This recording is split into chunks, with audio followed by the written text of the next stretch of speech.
Welcome back for the new year, traders. It's been an interesting time off since I've been off since the middle of December. Most of the trading plans I laid out before I left on the blog actually played out 100% with the resistance on the larger range, with the support and resistance levels playing out. Unfortunately, I wasn't paying very much attention and didn't place a single trade during that time period, but such is life. Heading into the new year, though, we should have a little bit of opportunity, and hopefully we can walk away from this news and event-driven trading for a little bit of time and get back to a little bit of technical and basically looking at the economies as a whole. We'll see, though. We still have many issues ahead of us. Anyways, let's get right into it and take a look at the majors heading into the week. I didn't place any trades today because I don't scalp on Mondays in the AM, and didn't see the proper opportunities setting up, but it looks like we might have something shoot in the works right here in the pound and the euro. Anyways, let's take a look at what we have. In the euro USD, you can see that the over the holidays, the euro moved up to retest once again the technical range around 133, and that is a strong resistance in the short term, resistance in the long term. And you can see we have the 50 fib, or more importantly, the 130 area that's acting as strong support for the pair. I was looking for a move back all the way toward the 50 fib, which currently comes in around wherever this blue line is here, around 129.84. And then see if we get a bounce off that. It looks like we pretty much made it down there. We've had the bounce at 130. Right now, right here, it's going to be interesting to watch. What I'm going to be keeping my eyes on is see what the price action does at this level. If we continue to get a push higher and get a boost above 130, 150, we could easily push back up to the top of this range at 130. But you have to keep in mind on Thursday we have the ECB rate decision and the Great Britain pound rate decision, so we could see a bit of volatility, and we could see a lowering of interest rates by the ECB on Thursday.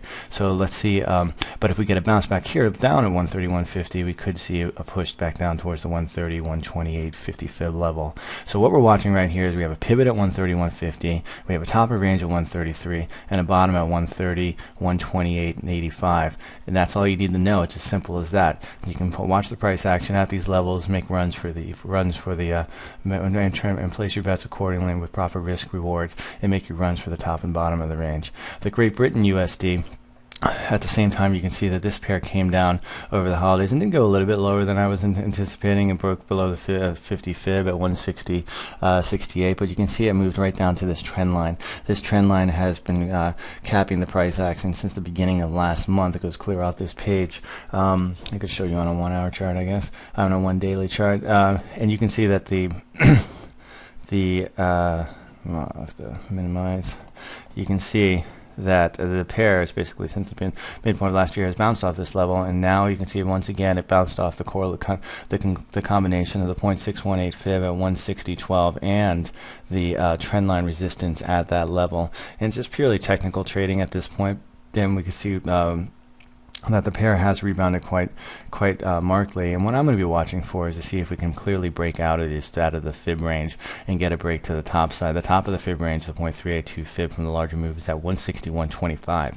Now if we break above this 161.25, then we can watch for a push up to the 162 level. But if we get a hold of this 161.25, it could be right back down to the trendline resistance at 160. So very similar to the euro, it's pretty clear-cut trading right here. We're going to be watching the 161.25. We get a shot above. We could take a swing for a move higher. If we get it back down, we could wait for another push down to the trend line, or you could short.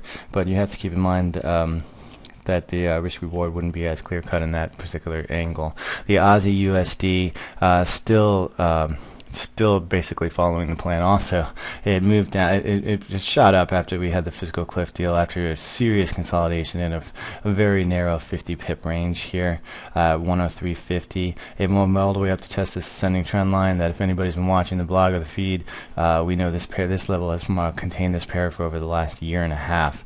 And so we're going to be watching this once again, and it doesn't mean it can't shoot up and maybe even test this up here at 105.8, but if it does, I'm going to not really pay too much attention to this trend line again. This is do or die for this level here. If we get a hold here, though, at this level and another push lower, we could easily see another test of the 103.50 level. If we get a confirmed break above this, I'd be looking for my first target at 105.86, followed by 106.30. And the next pair we're going to look at is New Zealand USD, just because New Zealand USD, it's still in the broader range of 84.50 and 81. It's basically just bouncing around in that area. If we get a break above this 83.60, we can look for a push up to 84.50 to try to go short against, looking for a push down initially towards this 82.70, 82.20 level. And then maybe if we could get another bounce or break down. So basically we're going to watch the price action and let the market tell us what it wants to do here. If we get a hold at this level right here, we could shoot for a push down to 82.70. If we get a break with 84.50, that's where we're looking to go short. You can see that the 84.50 level is the key level where we have a lot of where the price has been held there for basically the majority of last year. So, but so any move up to there is going to find a lot of resistance, but if we do get a pop higher, there will be a lot of stops to chase through. So I would favor a move up to 84.50 to go short into, and then watch the price action down towards 82.70 and 82.20 to see if we reverse track, or we could fall all the way to the bottom of the range. Next pair we're going to look at is the CAD, because this pair's trading very, very technically at the moment, basically just similar to the CAD. We have a lot of range-bound trading here. We have 98.25 as the bottom of the current range. The top is the 50 fib at 100.40. Which it nailed it perfectly. It was basically a lot of fib trading over the holidays, and so we see the with the hold of that 50 fib level right there, we're going to just watch the price action in here. Any move down towards the 98.25 level, I'm going to be looking for an opportunity to go long against, up towards the beginning top of the fib range, which is the 0.382 fib is at 99.43, and just basically play the fibs there. And we could watch here. We could be in the beginning of a triangle on a daily chart. Let's go down to a 4-hour chart though, a little better idea what's actually going on here. And it doesn't look so clear cut when you get down to the brass tacks of what's really going on. But so anyways, we're going to watch the 98.25 level and 99.50 level, and we're going to look for breaks of either one of these sides, or we can play the bounce on either one. Last one we're going to look at is the Aussie, just because this baby's gone in a straight line higher. We could find some constraints here at the 88. A break above this though really does put us into the next level and push higher towards the 90-50 level. I would expect maybe a consolidation, maybe even a pullback to 84 somewhere. It can't go up forever. I mean, most of these Aussie pairs are sitting right back above or back. Like, look, we can see the AUDJPY is above last year's highs at 90. The CADUSD is testing exactly at the 90, at this 89 level, 89.50 level.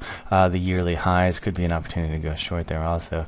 The New Zealand JPY, but has pushed higher above that, above the 70.64 level, and the Euro JPY once again all the way up to the 114. And the Great Britain, you can see, once again broke through. So we had breakthroughs in all these pairs, and we're testing major highs. The CAD-JPY is the one you could keep in interest. But what we're getting back to the JPY is what we're going to look at for is just a hold at these levels and see if we get a break or a little bit of consolidation for a pullback to maybe jump in back into the top side. All right, everybody, good luck trading. If you want to jump onto the Twitter feed or join, you can have a 1-week free trial where you can see all the trades I do and access all the updates I put out throughout the day. All right, it's good to be back. Everybody, good luck trading. Let's have a great year.